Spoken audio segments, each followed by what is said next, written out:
This video was created by VinylicPuma of VinylicPumaGaming. So the last video I made on the Wasteland Workshop DLC was kind of negative.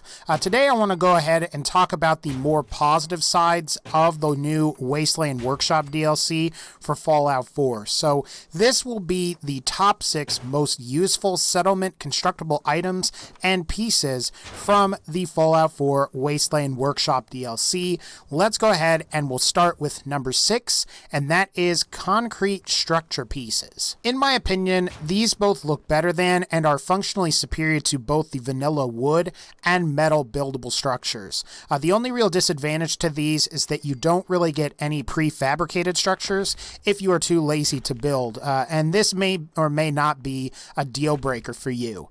I'd say the biggest advantage of the concrete structure pieces is that virtually all of them can be raised or lowered to better fit on uneven terrain, and considering that about 90% of the buildable terrain is uneven in Fallout 4, this is good, if not essential, to all settlement building pieces. In my opinion, it's dumb that most of the wood and metal structure pieces can't be raised and lowered like the concrete structure pieces can, because really it makes them hard to craft and make buildings with, because like if you have an uneven piece of terrain, there's like this other piece that's like floating and it just looks kind of ridiculous to me. As a quick aside and a bit of an open letter to Bethesda, please patch most of the structure pieces so that all of them can be lowered into the ground or raised above the ground like the concrete pieces can. I think that would make a lot of people's settlements look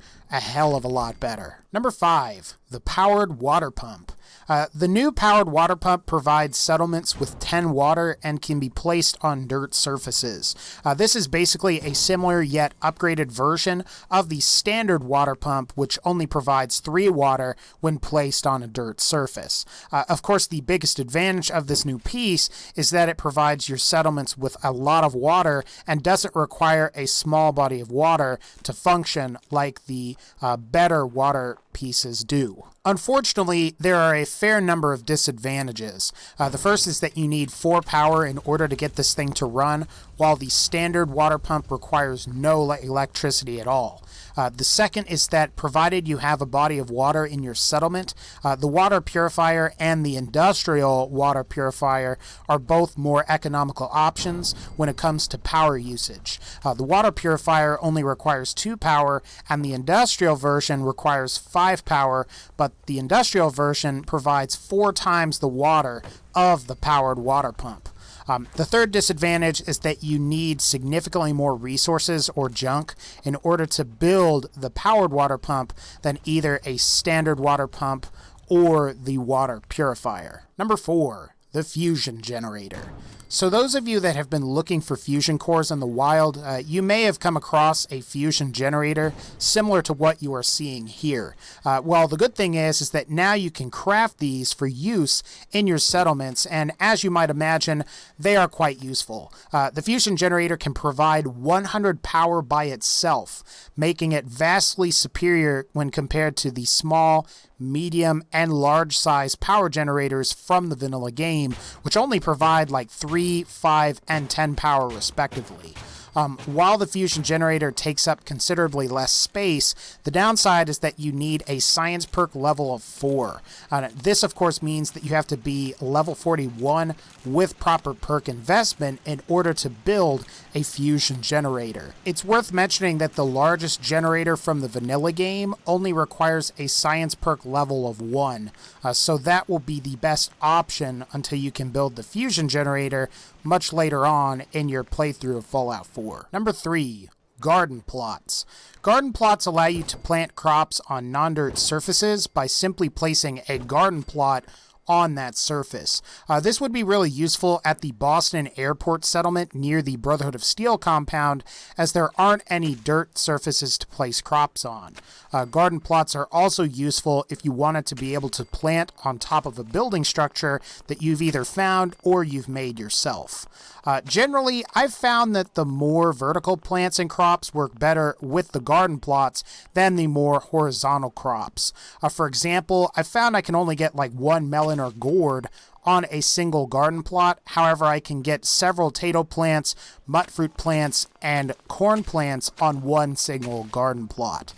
It's also worth mentioning that there are no level or perk requirements to build a garden plot. All you will need is a bag of fertilizer and some wood. Number 2, the Decontamination Arch. Now, the Decontamination Arch removes all radiation from your character, regardless of how much radiation you have. It's possible that depending on what faction you sided with at the end of Fallout 4's main questline, you may have already found or you might be familiar with this structure as you used one in Mass Fusion before and after you acquired the Beryllium Agitator for either the Brotherhood or Institute. What's great about the Decontamination Arch is that it doesn't require any perks to build, and the only requirements are the necessary resources or junk, and only for power that's required to power it. Now, to operate this thing, all you have to do is push the button and have your character walk through the arch, and then suddenly all of the radiation damage you've incurred has now been healed. Obviously, this would be an excellent alternative to Radaway, which is somewhat uncommon to find and is extremely expensive to purchase from in-game vendors. The only problem, though, with the Decontamination Arch is that it lacks the portability of Radaway or similar consumables. Number 1. Creature cages. The Wasteland Workshop DLC has added craftable creature cages that allow you to capture a wide variety of creatures, animals, and you can even capture super mutants, gunners, or raiders. I'll mainly be focusing on the creature cages here, which allow you to capture things like mole rats, stingwings, death claws, mirelurks, yao guai, and more. Some of the creatures you can capture will require that you build a beta wave emitter in order to control or quote-unquote tame them. Otherwise, they will turn hostile and they will attack your settlers. The big requirements here mostly involve building the beta wave emitter, which requires level 1 in both the Animal Friend and Wasteland Whisperer perks. In order to have level 1 in both of these perks, your character will need to be at least level 9 and have 9 charisma with proper perk investment. Captured creatures can provide additional defense to your settlements. For example, Death Claws provide about 10 defense each.